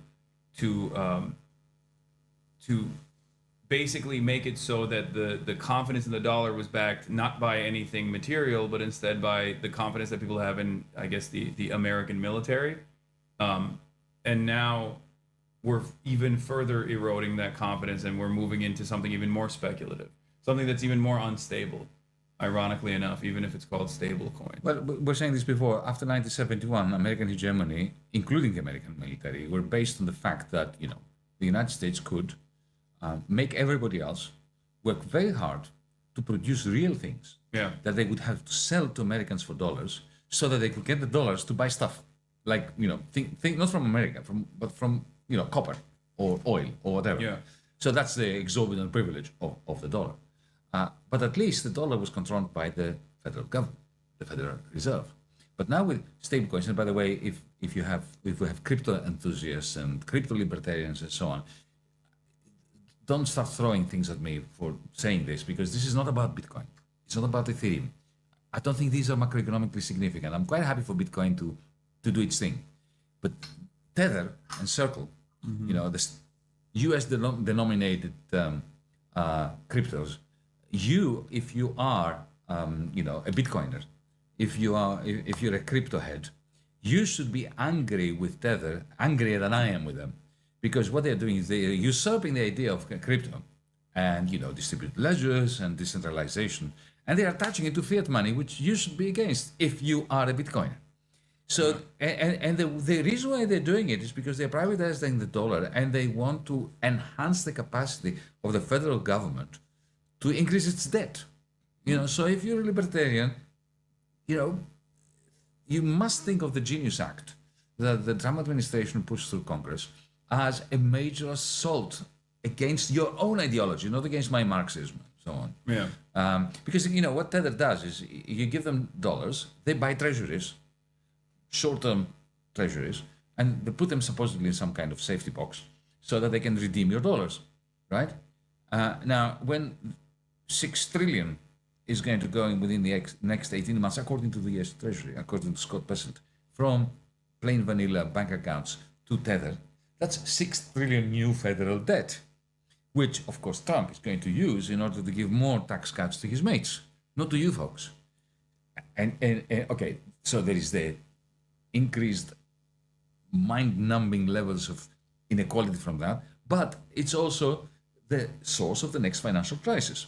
Because at some point, when there is a run on Tether, once these people will do something nasty with Tether, because if you give a private company in El Salvador the right to print US dollars, believe you me, they will do something similar to what Lehman Brothers would do. And then when there is even a small run on Tether, people will realize that Tether depends on treasuries. And they know that Tether will try to sell said treasuries. So people will start dumping treasuries. So the value of treasuries will go down. And so the collateral, which is upkeeping the value of the stablecoin, so a doom loop between Tether and treasuries. And who's going to save them from that? The Fed won't be able to, because the Fed has been kept out of this game. Congress has banned the Fed from regulating this. I think in the absence of alternatives, though, isn't that what will force everyone to play ball, no matter how much, no matter how collapse is imminent, because it's like the fear of devastating instability in the aftermath of that, which is kind of also part of the reason why a lot of people are forced to play ball with Donald Trump whenever he's doing these like tariff initiatives. Even if it's self-destructive, they have to play along with it because there is no alternative currency. They will play with ball with that, but when the bottom falls out of all that, we're going to have a major catastrophic, depression. And unfortunately, I like Lenin saying that things have to get worse before they get better, but the depression bred monsters. Yeah. And as Rosa Luxemburg said from her prison cell, there's a fork on the road. It could be barbarism or socialism. Yeah. But it's not necessarily socialism. No. You can easily go to barbarism, and this is what has happened in the past. This is what has happened in the past, and also if we're not organized. And we don't. That's my biggest fear, is that we don't have the necessary infrastructure to organize in the direction of socialism because of the war that liberals have waged against their left flank, against the socialists so successfully, especially in Western liberal democracies, has made it so that there is no political education. There is no interest in organizing. People are satiated by the treats that they can get, and they can't even imagine a world where they don't have that. I mean, they saw we saw a snapshot of that with COVID, which was nothing in comparison to what we're talking about right now. Like, it was nowhere near the levels of the Great Depression. And even then, what did the government do? They had to come in and try to give the world's consumption engine some liquid, some cash, so they could continue purchasing things, so that the entire global economy doesn't collapse. Mm-hmm. But even then, the limited amount of restrictions that Americans experience, as far as having to show a vaccine card or something when they're going to get jalapeno poppers at Applebee's, that was so much. I mean, that was so devastating that they wanted to rise up in arms almost. So. That's right. I don't. But they didn't organize an organization before the depression. The depression will breed monsters again. Yeah. That's why this is the time to organize. Yeah. Absolutely. I mean, I'm trying to do my best, but I feel like it's quite difficult, especially in this age of disinformation as well. We can only try, Hassan. And trying is fun. Let's make it fun as well. I mean, you seem to be having a good relationship with all these tens of thousands of people, and get them to organize something in their own neighborhood. Oh no, that's what I In urge their own them to do all neighborhood, the time. and, Yeah. you know, with their neighbors and, you know, the local communities, and something that aims at ownership, at collective ownership. This is the only thing, you know. Even if you manage to tax the rich by another 1%, 2%, 3%, that's not going to change anything. Yeah. The only thing that's going to change is to reconfigure property rights. Yeah, I mean, it's ironic because like in order to save liberalism, they have to do social democracy, but they don't even want to do that. They consider that to be They so can't do this radical. anymore. Yeah. They can't even do this anymore. You see, once upon a time, under FDR in the United States, Willy Brandt in Germany in the 1960s, 70s, Harold Wilson in Britain, and then again in the 60s, 70s, there was still a clear demarcation of power between in industrial capital and organized labor. So, you know, if you were a politician, a social democrat, a New Dealer, you got elected, and you brought the captains of industry, capitalists, and the trade unions around the table, and you cut a deal.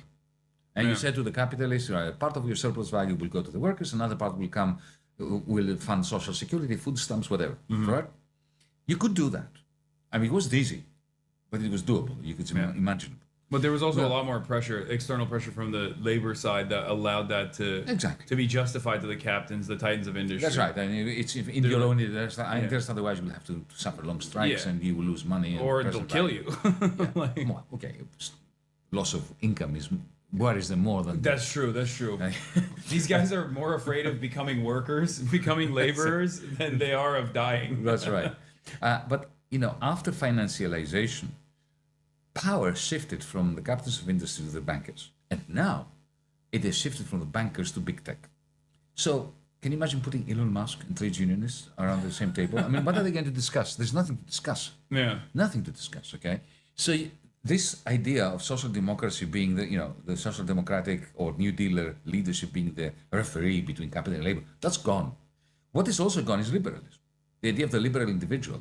You know, when you have AI bots essentially hijacking your mind, infusing desires into you as a result of work that it makes you do for it when you're posting stuff on the internet.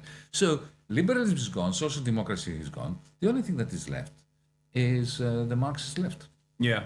No, that's why I go back to the Epstein stuff, because it's like, this is one of the things that like should unite. I feel like it's the closest expression to like class solidarity that even the lumpen pros and the reactionaries have ever experienced, because they also all believe like, oh, the international pedophilic cabal is real, right? And then all of a sudden you have this revelation that like maybe the Alex Joneses of the world weren't so wrong about their initial analysis on this part, and yet all Elon Musk has to do is tweak the algorithm a little bit and just pump it full of AI. And now I'm seeing on my own timeline so many people get duped by fake posts. So many people. You know what happened to me yesterday? What happened to you yesterday? I got from the BBC a very nice, polite email. I appear on the BBC quite often. Yeah. And they said, "Oh, Yanis, we saw this talk you gave on Venezuela and Iran, and it was very interesting. Can you interview tomorrow live on BBC television?" Mm-hmm. And I clicked on the link. It wasn't me. It was a deep fake of mine. That's crazy. Yeah, and I had to write back and say, "Look, I'm glad you enjoyed it, but that wasn't me. It was a deep fake of." And they said, "Oh, but it was so cogent and so well put." You should have been like, "Yeah, that was me. Yeah. I got it. I got you." No, but that's terrifying. It is terrifying, and it's terrifying when it says things that I could have said. Yeah. Because then it's so easy to slip into the narrative something that I would never have said. That's defamation. Yeah. Right. They can present me as anti-Semitic. They can present me as anything because everything else is something I would have said. Yeah. But the reason why I'm also pointing to this is because like this should be a moment of radicalization for a lot of people, and yet they're so busy going back to old narratives. Like I see these guys were very openly talking about, trafficking minors. Like they were using the term like minors, young women, all this stuff very openly. And yet I see so many people go, "Oh, QAnon was real, Pizzagate was real." They're hyper focusing on like the 4 different emails where they bring up the term pizza. And I'm like you're it's insane. Like they're talking about torturing people and stuff like that. Like they don't need to hide and use code words to say pizza. It's very clear that they're openly speaking about their desires in general, and yet people find themselves in these different narratives rather than hyper focus on the actual evil acts that are taking place, because they're so malleable, they're so persuadable, especially with AI and especially with social media. And I think Elon knows that, and that's why even though he's been mentioned in the Epstein files quite a bit, I don't know if you saw, he was begging to go to the island. It's insane, and yet they can get away with releasing this information because they know that the public is not going to respond in the way that they normally should. It's another version of Steve Bannon's flood the zone. I mean, if you dump so much shit onto people, after a while they won't even smell it. Yeah, exactly. I mean that's what Trump has done as well. That's like Trump's success in many ways is he's such a domineering force, and it's like there's almost like outrage fatigue where you're like, what am I supposed to get mad at? Is it Cuba?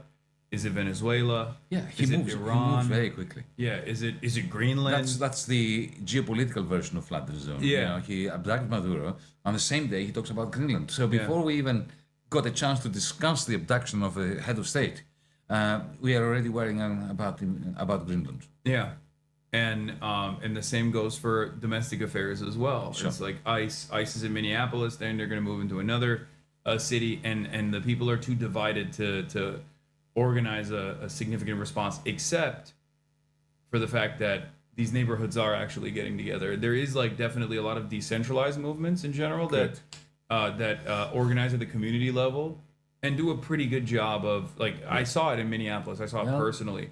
These guys are super well organized. I hope that they go beyond organizing defensively. Yeah. And they become a movement for progressive change. Yeah. No, that's exactly what I'm thinking as well, which is that, like, have you thought of running in elections? No. Well, why not? Because look, it's a horrible thing to do. I've done it. I can confirm that it sucks. Yeah. Big time. But it's a dirty job. So someone's going to do it. I know, but these people have to vote for someone. What are you going to say to them when the midterms come? Well, don't vote. No, of course not. Well, but I have. Who are they going to vote for? The Democrat who wants to? Well, I have my people. That's why I'm. Yeah, okay, you have your people, but not everywhere. That's true. But my goal is to try to, like, my. And why should these people have their lives destroyed by being elected and not yours? Well, it's not even about, like, my life being destroyed necessarily, but because my life gets destroyed all the time doing what I'm doing anyway. I mean, come on. No, I'm able to. You're having fun here. No, I know, but I'm able to overcome it regardless because I have, like, built this this resilient base of support, and I have ways of working around it. You know, I get banned on Twitch, I go to YouTube, but my point is there's a finite amount of time and energy and effort that I can spend on this, and I feel like this is how I can maximize my output. Sure. Doing agitative propaganda, I think, and also creating a community that is then going out and participating in their own local elections, as many people in my community have already, to success. At some point, you have to go to graduate to the level where you take their voice and you put it into some kind of assembly, some kind of Congress, maybe a state one, maybe a federal one. I don't know. I know a guy. Get ready. I know a guy. His name is Cenk Uygur. He tried to do that and he failed spectacularly. So. Well, failure is okay. Yeah. I mean, in 1905, the first Russian Revolution failed, and it gave us Sergei Eisenstein's magnificent movie, The Battleship Potemkin, which was an important, first step towards the real thing. Well, since then, his methods have changed. I feel like he's.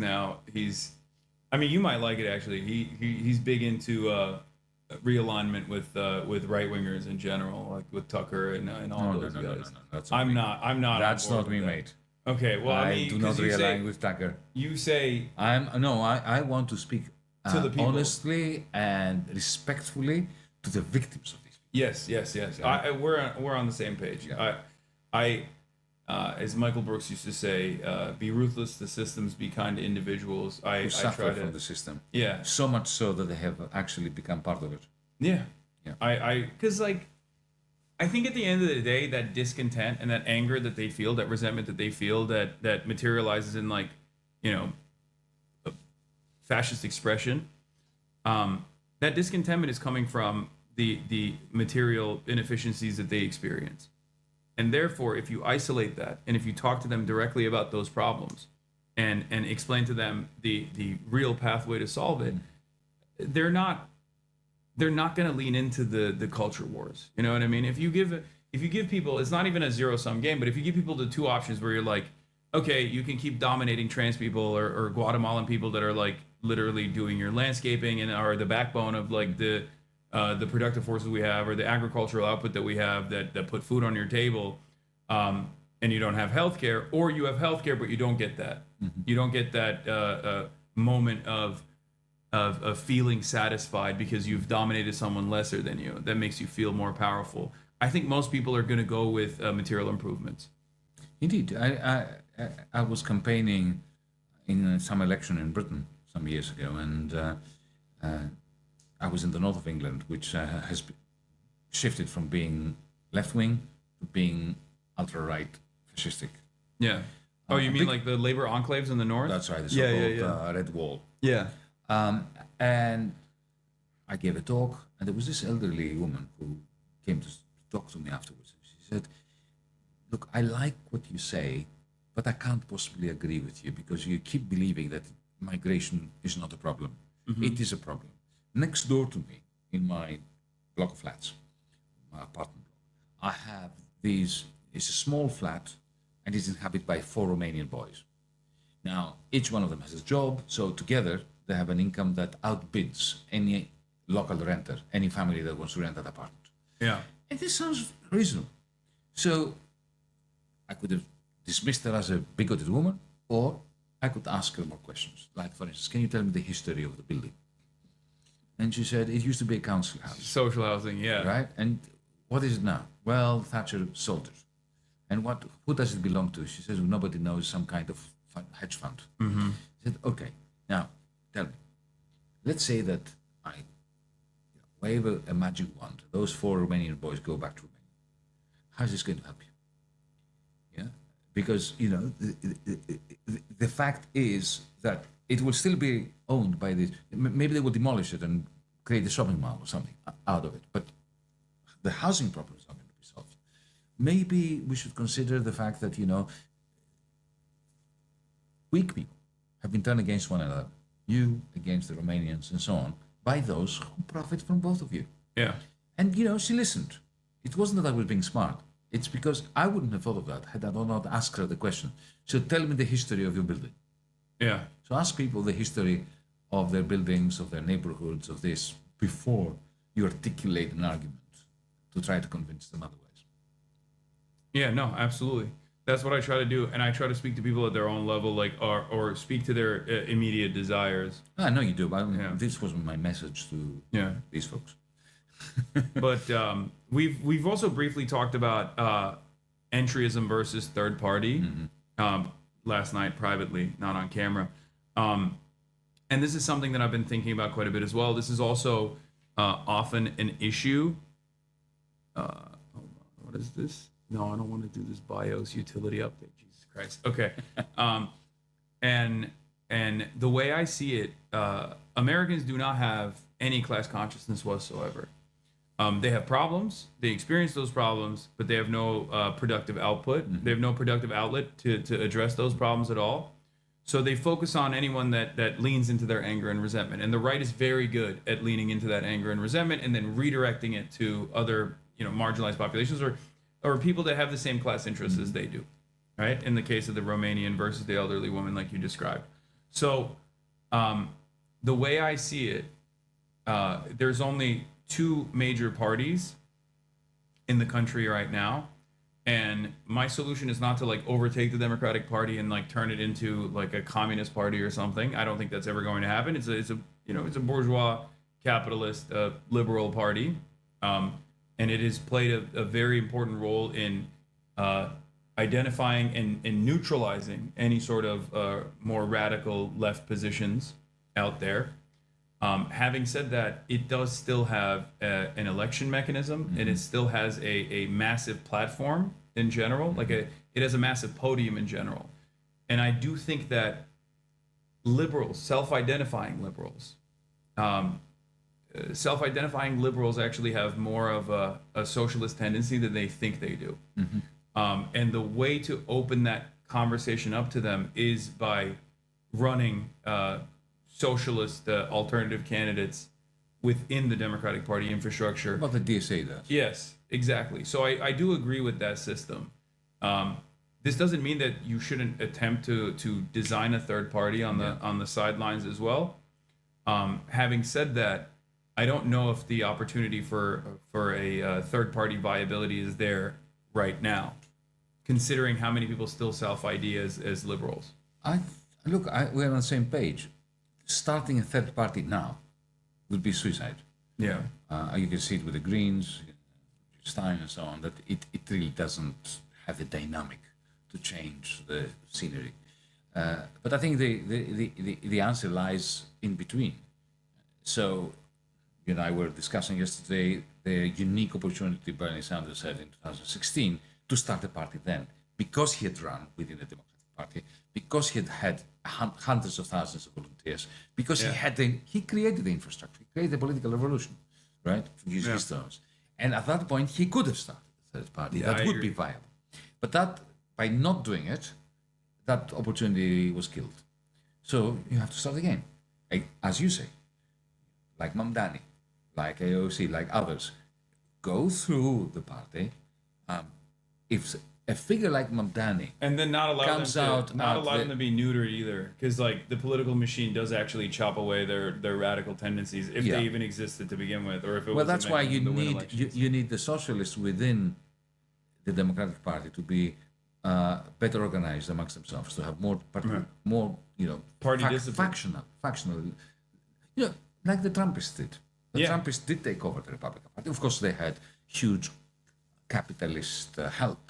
They're directionally aligned. It's just more capitalism. That's right.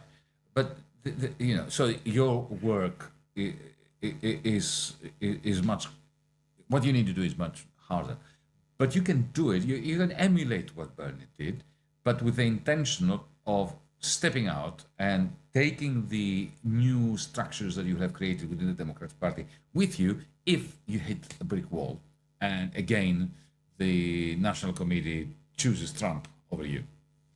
Yeah, I mean, or somebody like Trump. Or I know, but at that point, there is a much more robust pressure mechanism that can engage in labor militancy. Yeah, that's right. Like that's a very different environment to be in. A new kind of labor militancy. Yeah. That's a very different environment than the one that we're in right now, where like all of these, from what I have seen, maybe I'm too optimistic, but from what I've seen, you got the Barbers and the Debras, white wine moms that are coming from the suburbs, accountants, lawyers, teachers, nurses that normally are just like straight blue, no matter who voters that are very frustrated with the way things are going. They're not experiencing like, absolute economic death and destruction in the way that we've seen in the past that has led to more radical movements growing in the country, but they are frustrated by the instability. And I think like those people can also be convinced of the viability of this socialist alternative. Yeah, no, utterly. Yeah, I agree entirely. All right, well, it's late. Well, I don't want to. Yeah, I am an old man. I will leave you with the youth, the young with the youth. Thank you for having me. This was incredible. It was great fun. Yeah. It was a good way to end a very long day.